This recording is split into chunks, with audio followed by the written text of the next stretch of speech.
함께 기도드리겠습니다. 아버지 하나님, 오늘도 생명길 걸으며 살아갈 수 있도록 주께서 이 첫 시간 우리를 부르시고 붙드시는 줄 믿습니다. 그 좋으신 주님 앞에 엎드려 은혜를 구하오니 오늘도 행할 길을 밝히 비추시고 우리를 친히 지도하여 가르치실 뿐 아니라 믿음에 이르게 하고 구원을 얻게 하는 생명의 말씀으로 가득 채우시고 먹이시고 함께하여 주시옵소서. 예수님 이름으로 기도합니다. 아멘.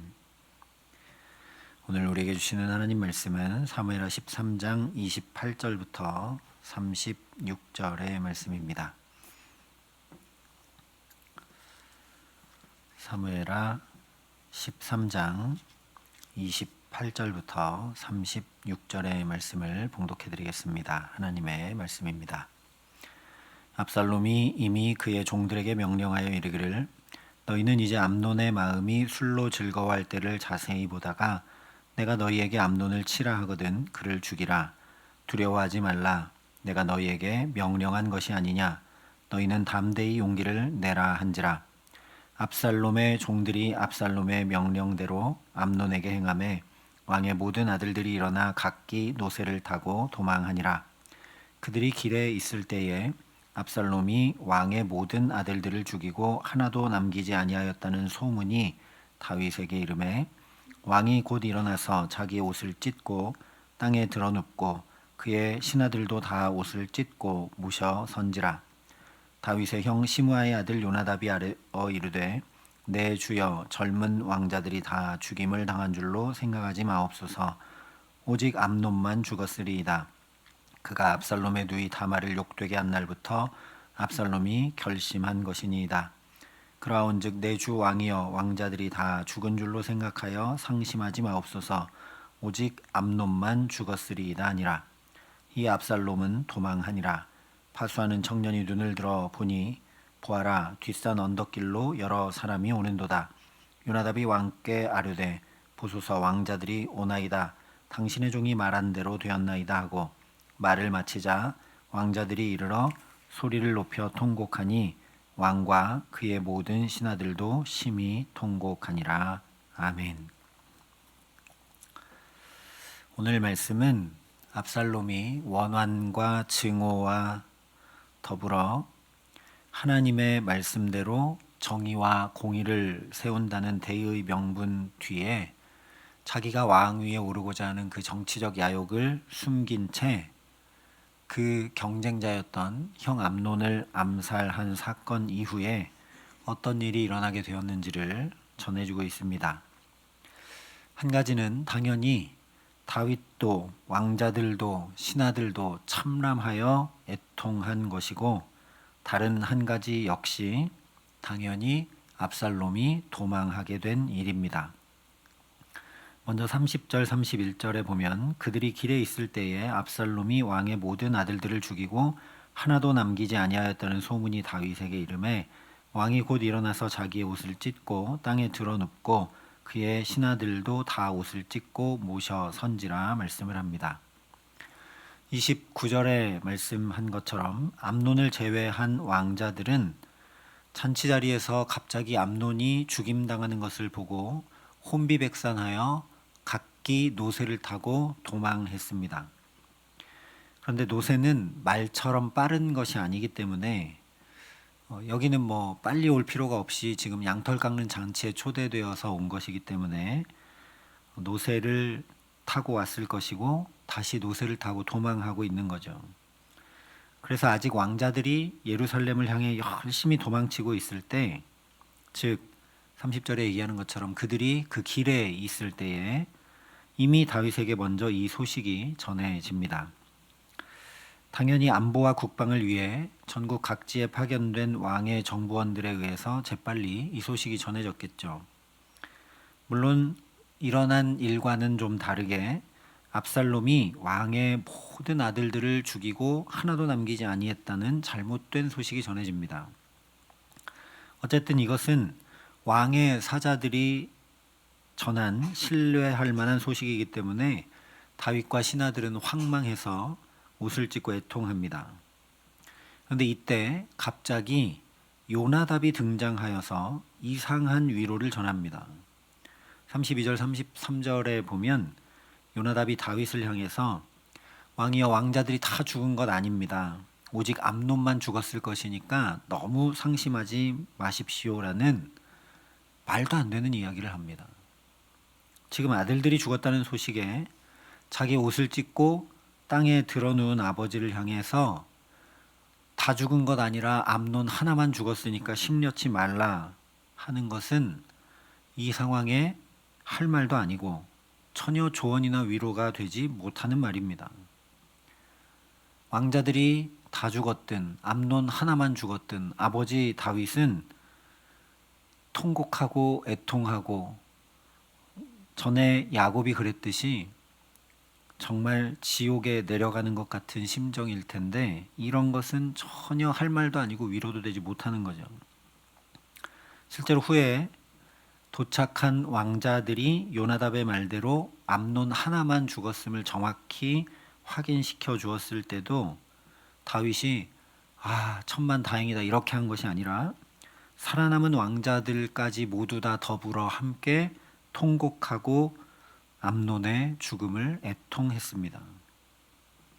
그러니까 이것은 거꾸로 요나답에게는 암논의 죽음이 심려할 일이거나 애통할 일이 아니었다라는 것을 드러내 보여주고 있는 것입니다. 요나답은 암논이 죽은 것이 당연하다고 여겼다는 거죠. 그 이유가 무엇이었을지 우리가 좀 되짚어 생각해 볼 필요가 있습니다. 일단 요나답은 암논이 다말로 인해 식음을 전폐하고 상심해 있을 때 찾아가 필요한 조언을 해줄 정도의 친구였던 것을 생각해야 되기 때문입니다. 그런데도 불구하고 암논의 죽음에 대한 오늘 이 요나답의 태도를 보면 친구를 향한 그 어떤 감정도 남아있지 않고 당연하다는 듯이 얘기합니다. 왜 그런가? 32절에 보면 압살롬의 누이 다말을 욕되게 한 날부터 압살롬이 결심한 것이다 라고 다윗 왕에게 얘기하죠. 그러니까 압살롬은 처음부터 암논 하나 죽이려고 계획했다. 그러니까 다른 왕자들은 죽이지 않았을 거다라고 근거를 대는데 요나답의 이 말은 암논이 다말을 욕되게 한 일에 대한 비난이자 그 일을 덮은 다윗에 대한 비난이기도 하고 그러니까 결국 죗값을 받은 마땅한 일이다라는 판단이 들어 있습니다. 왕궁의 모사이자 지혜자인 자기의 말을 듣지 않고 미련하게 행한 암논 스스로 초래한 결과라고 여겼기 때문에 요나답은 애통하지 않았던 거라는 이야기입니다. 왜냐하면 요나답이 다말 문제를 암논에게 조언할 때 다말을 범하라고 한 적은 없기 때문이죠. 그런데 암논은 미련하게 자기 욕망대로 행했다라는 겁니다.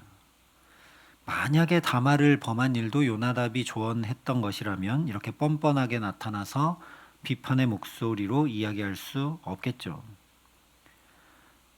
또 한 가지 생각해야 될 것은 어떻게 요나답이 왕이 가지고 있던 정보력보다 더 정확한 정보를 가지고 확신 있게 왕 앞에서 얘기할 수 있었는지를 생각해야 합니다. 왕에게 잘못된 소식을 전하는 것은 곧 죽음이기 때문에 확실하지 않은 일에 대해서 자기의 추측만으로 요나답이 얘기했을 리는 없죠.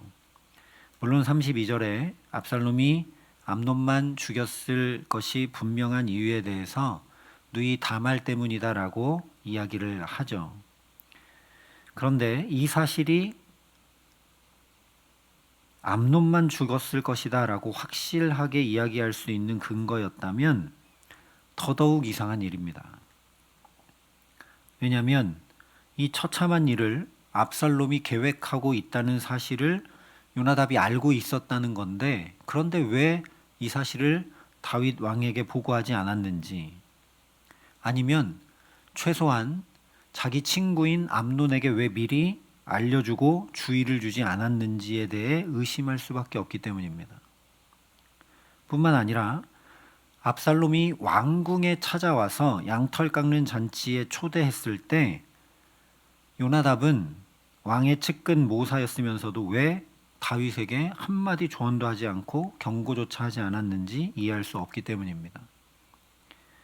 그러나 압살롬이 만 2년 동안 그 어느 누구도 눈치채지 못하도록 철저하게 준비하고 실행한 이 일을 요나답이 어떻게 할 수 있었는가 생각해 보면 이제 답을 알게 되는 거죠. 요나답은 압살롬의 암살 계획을 다 알고 있었다는 것이기 때문입니다. 학자들도 마치 암논에게 다말을 곁에 부를 수 있는 방법을 요나답이 알려줬던 것처럼 이번에는 압살롬이 암논을 제거할 수 있는 방법을 조언해 주었을 것이다 라고 이야기합니다. 그렇다면 이제 요나답의 속내를 우리가 짐작할 수 있게 되죠. 유력한 왕위 계승자가 암논이었을 때는 그에게 유리한 조언들을 해주며 자기의 입지를 굳히려고 했던 겁니다.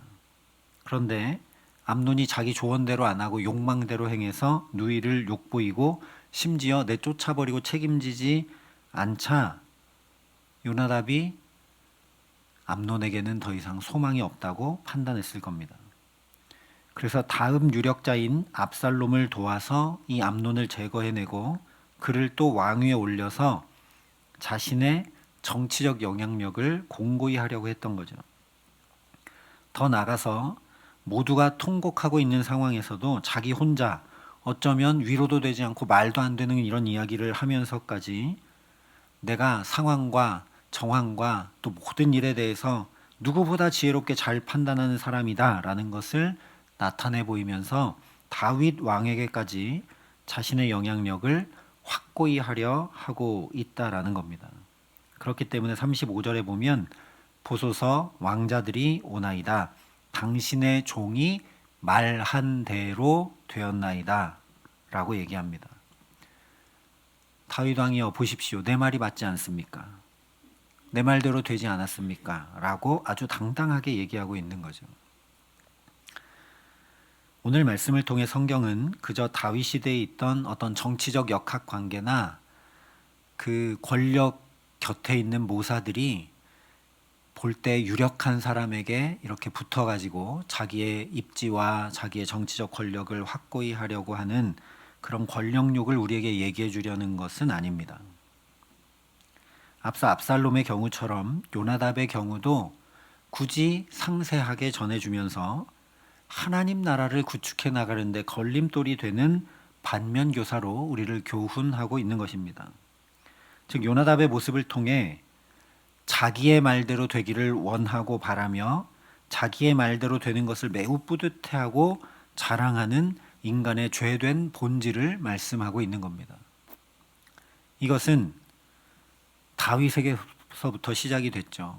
다윗이 말한 대로 밧세바를 데려오게 했고 다윗이 말한 대로 우리아를 전장에 내몰아 죽게 만들고 그리고 그 이후에 이제 암논은 자기가 말한 대로 다말이 오게 하고 그 다음에는 이제 압살롬이 자기가 말한 대로 잔치 자리에 초대하게 하고 이 암살의 일을 저질렀습니다. 똑같은 모습이 계속되고 있는 겁니다. 인간은 자기가 말한 대로 되어지는 것을 원하고 바라고 그렇게 되면 자기가 가장 지혜롭고 능력 있고 그것도 또 자랑하고 하는 그런 인간의 죄된 본질이 계속되고 있는 걸 보라는 말씀입니다. 그렇게 내 말대로 되었다는 것은 오늘 요나답이 왕이여 보십시오. 왕자들이 다 안 죽었지 않습니까? 암논만 죽었지 않습니까? 내 말대로 되지 않았습니까? 라는 이 말은 내가 가장 옳지 않습니까? 내가 가장 의롭고 내가 가장 지혜롭고 내가 가장 복된 선택과 결정을 내리는 것 아닙니까? 라는 나도 모르는 교만이 그 안에 자리 잡고 있는 것입니다. 하지만 그러면 왜 암논이 죽지 않도록 압살롬이 형을 암살하는 죄에 빠지지 않도록 다말의 문제가 하나님의 말씀 안에서 선한 해결책을 찾아갈 수 있도록 왕의 곁에서 지혜롭게 말하고 그 지혜로운 말이 이루어지게 하지는 못했는지만 단순하게 생각해봐도 요나답이 전혀 지혜롭지도 못하고 의롭지도 않다는 것을 우리가 분명히 확인하게 됩니다. 이미 살펴봤던 것처럼 이 사건은 요나답의 말대로 이루어지고 있는 게 아니라 이미 하나님께서 나단 선지자를 통해 주셨던 말씀대로 이루어지고 있는 것이죠. 다윗의 집에 칼이 떠나지 않게 하겠다. 그런데 하나님의 말씀이 그대로 이루어져서 왕권에 대해서 이렇게 칼부림까지 일어나며 다툼이 일어나고 있는 것은 요나답이 전혀 알지 못하고 그냥 자기가 이 조언한 말이 이루어지고 있고 또 자기가 다윗에게 확실하게 전한 말이 그대로 되어지고 있다라고 큰 착각 속에 빠져서 교만이 행하고 있는 사람이 바로 요나답이라는 말씀입니다. 다윗이 그렇게 했죠. 교만이 행하고 딸의 고통에 무감각하게 대하자. 요나답처럼 교만이 행하고 암논의 죽음 앞에도 무감각하게 행하게 되는 것을 다윗이 목도하게 되는 것을 깊이 생각해야 합니다. 또한 교만이 행한 요나답은 자기가 지혜롭다고 여기고 다윗 앞에서 떳떳하게 얘기하고 자랑했지만 이 일 이후에 다시는 성경에 언급조차 되지 않습니다. 교만은 패망의 선봉이라 말씀했고 겸손하면 은혜를 주신다 말씀했습니다. 그러니 오늘 우리는 내가 옳고 내가 바르고 내가 지혜롭다는 마음을 내려놓고 먼저 남편과 아내의 말에 부모와 자녀의 말에 먼저 귀 기울여 듣기를 힘쓰는 우리 모두가 될 수 있기를 바랍니다. 내 눈앞에 보이는 사람, 나와 가장 가까이 있는 사람 앞에 겸손할 줄 모르면 보이지 않는 하나님 앞에 겸손할 수 없기 때문입니다. 더 나아가서 내 말이 아니라 어떻게 하면 주님의 말씀을 한 가지라도 이루어지게 할 수 있을까?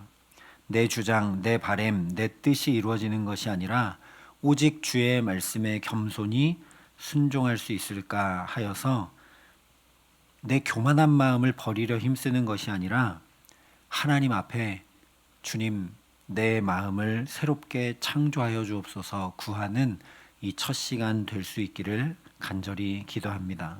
그래서 복된 마음, 겸손한 마음, 온유한 마음으로 살게 하시기에 자연히 내게 복된 일, 은혜 입는 일, 순적한 일들이 펼쳐져 주님과 동행하는 복된 삶을 오늘도 살아가게 하시기를 예수님의 이름으로 간절히 축원합니다.